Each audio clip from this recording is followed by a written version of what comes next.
વલસાડના ધરમપુરના શેરીમાળ ગામ નજીક બાઇક ચાલક તણાવ હતો તો માન નદીમાં એક બાઇક ચાલક તણાવ બાદ શોધખોળ શરૂ કરવામાં આવી હતી। કલાકોની શોધખોળ બાદ આખરે નદીમાંથી બાઇક મળી આવ્યું। ચંદ્રપોરના તરવૈયાઓની ટીમે બાઇક શોધી કાઢ્યું। બીજી તરફ યુવકની શોધખોળ હજુ પણ યથાવત છે। સ્થાનિક તરવૈયાઓ અને એનડીઆરએફની ટીમ પણ શોધખોળમાં લાગી ગઈ છે। વર્તુ 2 ડેમમાં પાણીની ભારે આવક સર્જાઈ છે। ભાણવડમાં 24 કલાકમાં 7 ઇંચથી વધુ વરસાદ નોંધાયો છે તો વર્તુ 2 ડેમના 6 દરવાજા ખોલવામાં આવ્યા છે। 6 દરવાજા 4 ફૂટ સુધી ખોલવામાં આવ્યા છે ત્યારે રાવલ સહિત આસપાસના 15 ગામોને સાવધ કરવામાં આવ્યા છે। નીચાણવાળા વિસ્તારોમાં લોકોને સાવચેત રહેવા માટે સૂચના પણ આપવામાં આવી છે।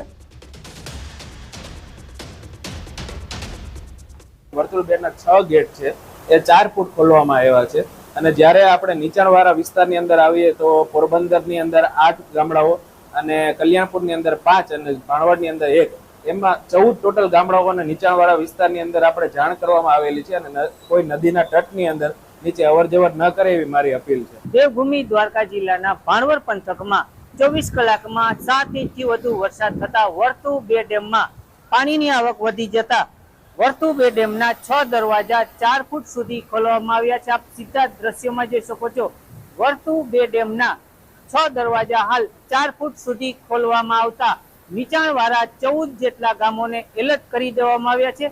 ખાસ કરીને વાત કરવામાં આવે તો ભાણવડ પંથકમાં ઉપરવાસમાં ભારે વરસાદના કારણે વર્તુ ડેમમાં પાણીની આવક વધી જવાના કારણે 6 દરવાજા 4 ફૂટ સુધી ખોલવામાં આવ્યા છે ત્યારે નીચાણવાળા વિસ્તારમાં 14 જેટલા ગામોને ખાસ એલર્ટ કરી દેવામાં આવે છે। ખાસ કરીને રાવલ સહિતના જે ગ્રામ્ય વિસ્તાર છે રાવલમાં પાણી ફરી વળવાની પૂરેપૂરી શક્યતા હોય ત્યારે તંત્ર દ્વારા તમામ વિસ્તારને એલર્ટ કરી દેવામાં આવ્યા છે। મુકુંદ મોકરિયા, ન્યૂઝ 18 ગુજરાતી, દેવભૂમિ દ્વારકા। મહેસાણામાં નદીમાં ફસાયેલા લોકોને બચાવી લેવામાં આવ્યા છે ત્યારે સાબરમતી નદીના તટમાં 7 લોકો ફસાયા હતા। 22 કલાકની જહેમત બાદ લોકોનું રેસ્ક્યુ કરવામાં આવ્યું।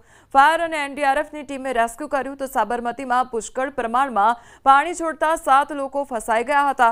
ફસાયેલા લોકો ટ્રેક્ટર લઈને નદીમાં રેતી લેવા માટે ગયા હતા અને દરમિયાન વચ્ચોવચ્ચ ફસાઈ ગયા હતા।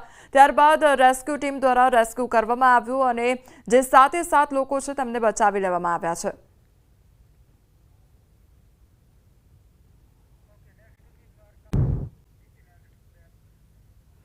અમદાવાદના વાસણા બેરેજમાંથી પાણી છોડવામાં આવ્યું છે। પાણી છોડાતા 18 લોકો ફસાઈ ગયા હતા તો બાકરોલ ગામના 18 લોકો ફસાયા હોવાનો મામલો સામે આવ્યો હતો। નદી કિનારે બાકરોલ ગ્રામજનો એકઠા થયા છે ત્યારે ફાયર બ્રિગેડ પણ ઘટનાસ્થળે પહોંચી આવી છે અને લોકોને બચાવવા માટેની કામગીરી હાથ ધરવામાં આવી છે તો 18 લોકો એકસાથે ફસાઈ ગયા છે। વાસણા બેરેજનો આ મામલો સામે આવ્યો છે કે જ્યાં પાણી છોડવામાં આવતા જે 18 લોકો છે તે ફસાઈ ગયા હતા। બાકરોલ ગામના જે 18 લોકો છે તે ફસાઈ ગયા છે અને જેના કારણે જે ગામના લોકો છે તે ત્યાં આગળ ઘટનાસ્થળ પર દોડી આવ્યા છે। નદી કિનારે બાકરોલ ગ્રામજનો એકઠા થઈ ગયા છે। ફાયર બ્રિગેડ પણ ઘટનાસ્થળે પહોંચી ગઈ છે અને મદદ કરવામાં આવી રહી છે। બચાવની જે કામગીરી છે તે હાથ ધરવામાં આવી છે। તો અમદાવાદના વાસણા બેરેજમાંથી પાણી છોડવામાં આવ્યું છે જે પ્રમાણે સતત વરસાદ ખાબકી રહ્યો છે અને સતત પાણીની જે આવક છે તેમાં પણ વધારો થઈ રહ્યો છે તેના કારણે વાસણા બેરેજમાંથી પાણી છોડવામાં આવ્યું તો પાણી છોડાતા 18 જેટલા જે લોકો હતા તે અધવચ્ચે ફસાઈ ગયા છે। બાકરોલ ગામના 18 લોકો ફસાઈ ગયા હોવાનો આ મામલો સામે આવ્યો છે તો નદી કિનારે બાકરોલ ગ્રામજનો એકઠા થઈ ગયા છે। ગ્રામજનો જે આસપાસમાં રહેનારા લોકો છે તે લોકો પહોંચી ચૂક્યા છે। સંવાદદાતા ગૌતમ અમારી સાથે જોડાઈ ગયા છે। ગૌતમ, 18 લોકો ફસાઈ ગયા છે, અત્યારે કયા પ્રકારની બચાવની કામગીરી હાથ ધરવામાં આવી છે?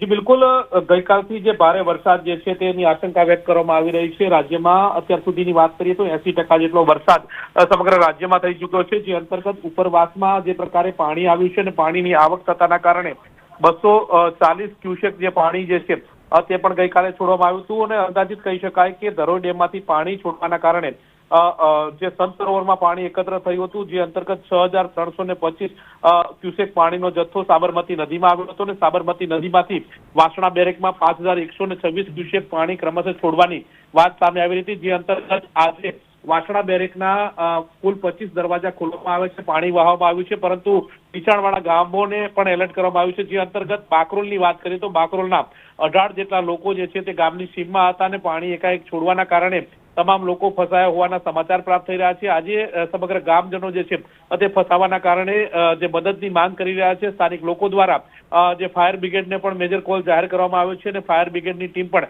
ઘટના સ્થળે પહોંચીને રેસ્ક્યુ ઓપરેશનની કામગીરી હાથ ધરવામાં આવી રહી છે. અંદાજિત કહી શકાય કે 18 જેટલા લોકો ફસાયા છે અને તેને લઈને હવે રેસ્ક્યુની કામગીરી ગ્રામજનો પણ કરી રહ્યા છે અને સાથે ફાયરની મદદ પણ લેવામાં આવી રહી છે. ગૌતમ, અત્યારે તમામ લોકો જે 18 જેટલા લોકો છે ત્યાં આગળ ફસાયા છે, કેટલા સમયગાળાથી આ લોકો ત્યાં આગળ ફસાઈ ગયા હતા અને હવે કયા પ્રકારની કામગીરી થઈ રહી છે, કેટલા ગ્રામજનો ત્યાં આગળ હાજર છે, શું ચાલી રહ્યું છે તેને લઈને કોઈ અપડેટ? જી બિલકુલ કહી શકાય કે આ વાસણા બેરેકથી 6 કિલોમીટરના અંતરે આવેલું આ બાકરોલ ગામ છે કે જ્યાં 18 લોકો ફસાયા છે ને તેને રેસ્ક્યુ કરીને કામગીરી કરીને તેમને બહાર કાઢવાની તજવીજ હાથ ધરવામાં આવી રહી છે. મહત્વનું એ છે કે છેલ્લા 2 કલાકથી આ લોકો ફસાયા હતા અને ગામની સીમનો આ વિસ્તાર જે છે કે જે નદીમાં સીધો સ્પર્શી રહ્યો છે અને તેના કારણે ગ્રામજનો જે છે તે પોતાના પશુપાલનનો વ્યવસાય કરતા હોય છે અને પશુપાલનને લઈને તેઓ ગામની સીમમાં ગયા હતા, પરંતુ એકાએક પાણીનો પ્રવાહ વધવાના કારણે ગામ લોકો ફસાયા હોવાની માહિતી પ્રાપ્ત થઈ રહી છે. આસપાસના જે વિસ્તારની અંદર જે મોટા વૃક્ષો છે તેના સહારે હોવાની વાત પણ સામે આવી રહી છે, પરંતુ ફાયર બ્રિગેડ જે છે તે ઘટના સ્થળે પહોંચી અને રેસ્ક્યુની કામગીરી હાથ ધરી છે. જી ગૌતમ, સમગ્ર માહિતી બદલ આપનો આભાર.